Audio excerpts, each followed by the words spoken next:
Você já ouviu aquela expressão jogar alguém aos leões? Geralmente a gente usa isso como metáfora, não é mesmo? Mas infelizmente a psiquiatria e a vida real às vezes são muito mais duras que as metáforas.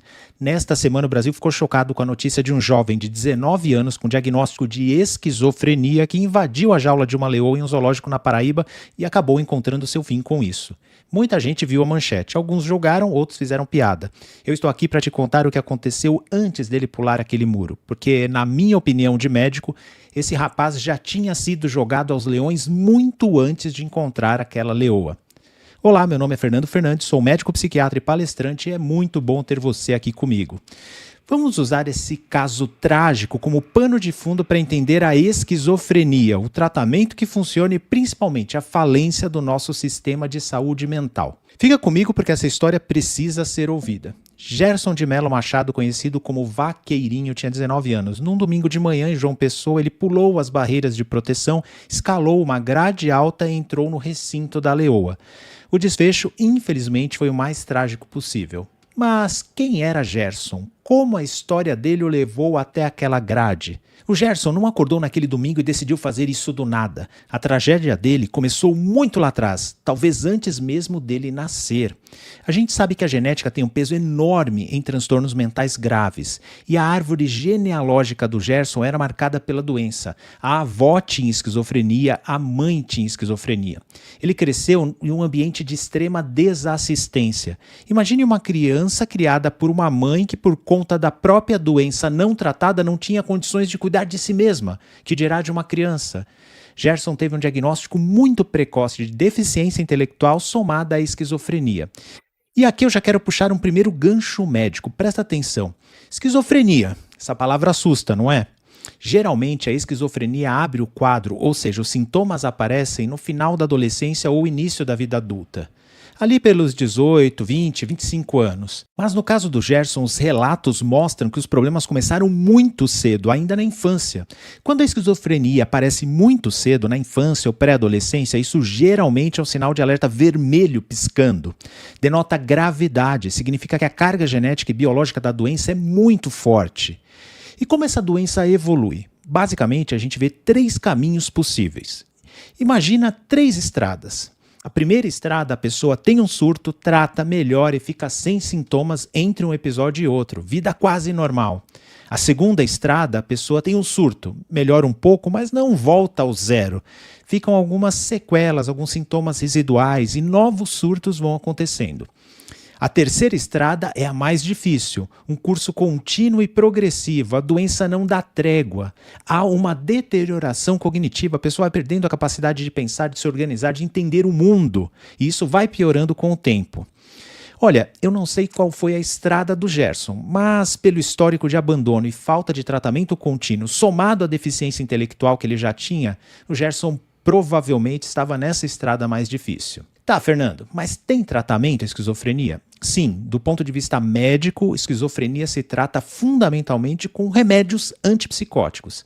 Esses remédios organizam a química do cérebro, eles abaixam aquele volume ensurdecedor dos delírios e alucinações. Só que tem um detalhe, o uso tem que ser contínuo, não dá para tomar hoje e falhar amanhã.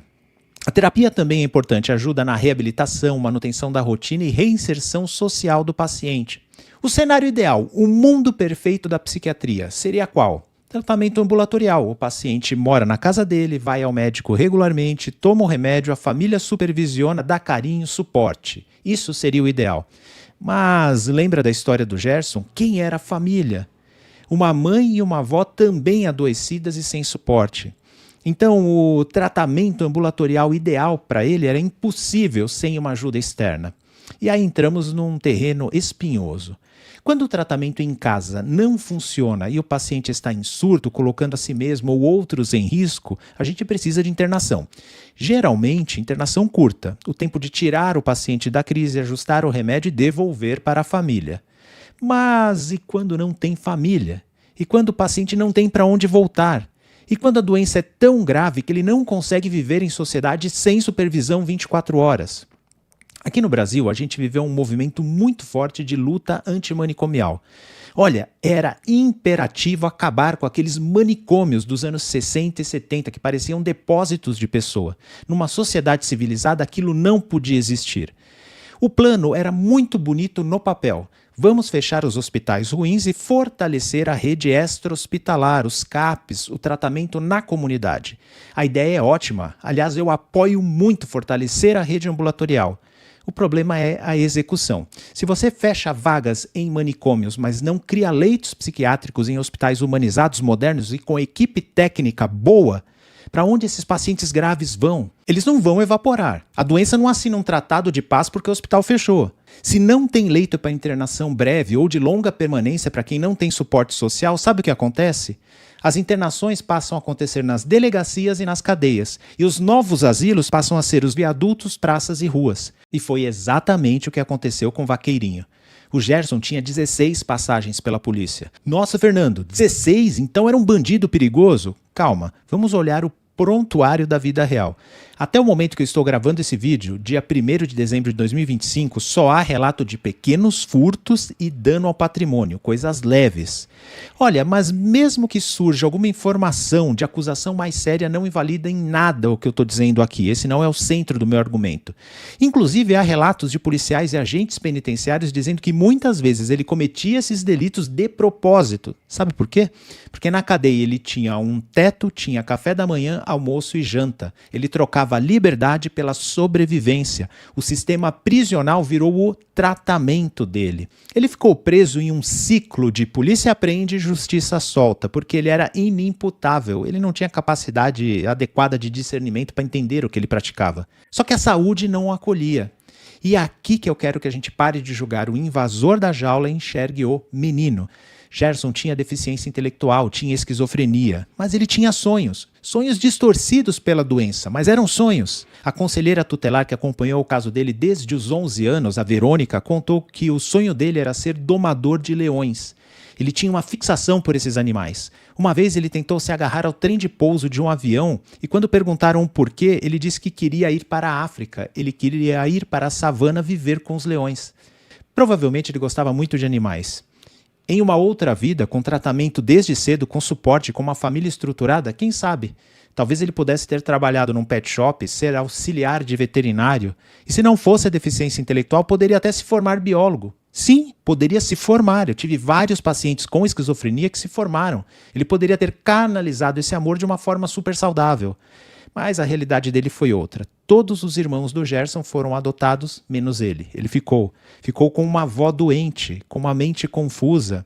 No dia do acidente, testemunhas disseram que ele não parecia querer pôr fim à própria história. Ele dizia que queria ver a leoa de perto. Ele não tinha real noção do perigo. No mundo dele, ele e a leoa eram amigos. Ele estava indo encontrar o sonho dele. O caso de Gerson é triste, é uma tragédia anunciada. Um mês antes dele morrer, a justiça finalmente tinha determinado a internação dele em um hospital de custódia. O papel saiu, a burocracia andou, mas não deu tempo. Ele não foi intimado, ele foi solto antes. A lição que fica é dura. Nós, como sociedade, falhamos. O Gerson viveu uma vida de abandono, sem tratamento adequado, sem remédio contínuo, sem família capaz de cuidar e sem estado presente. Nós ficamos horrorizados porque ele entrou numa jaula da leoa do zoológico, é uma imagem forte. Mas a verdade, meus amigos, é que o Gerson foi jogado aos leões anos atrás. Ele foi devorado pela falta de assistência, pela burocracia, pelo descaso, muito antes daquele domingo. A leoa do zoológico, ironicamente, a única que não tem nada a ver com tudo isso foi quem terminou o serviço que a nossa sociedade começou. Esse vídeo não é para apontar culpados individuais, mas para nos fazer refletir. Saúde mental é coisa séria, esquizofrenia é coisa séria, precisa de investimento, estrutura e humanidade de verdade, não só no papel. Se você concorda que precisamos melhorar a forma como cuidamos da saúde mental no Brasil, compartilhe esse vídeo. Vamos fazer essa informação chegar mais longe, para que não tenhamos mais vaqueirinhos buscando refúgio onde não devem e onde não vão encontrar. E agora eu quero saber de você. Deixa um comentário aqui embaixo com a sua opinião sobre tudo isso. E não se esqueça de deixar o like, se inscrever no canal para mais conteúdos sobre a mente humana. E para você que chegou até aqui, meu muito obrigado pela sua atenção. Por enquanto eu deixo esses vídeos aqui para você continuar me assistindo. Se não se inscreveu ainda, tem esse botãozinho aqui embaixo no meio. Novamente, muito obrigado, fique com Deus e até um próximo vídeo.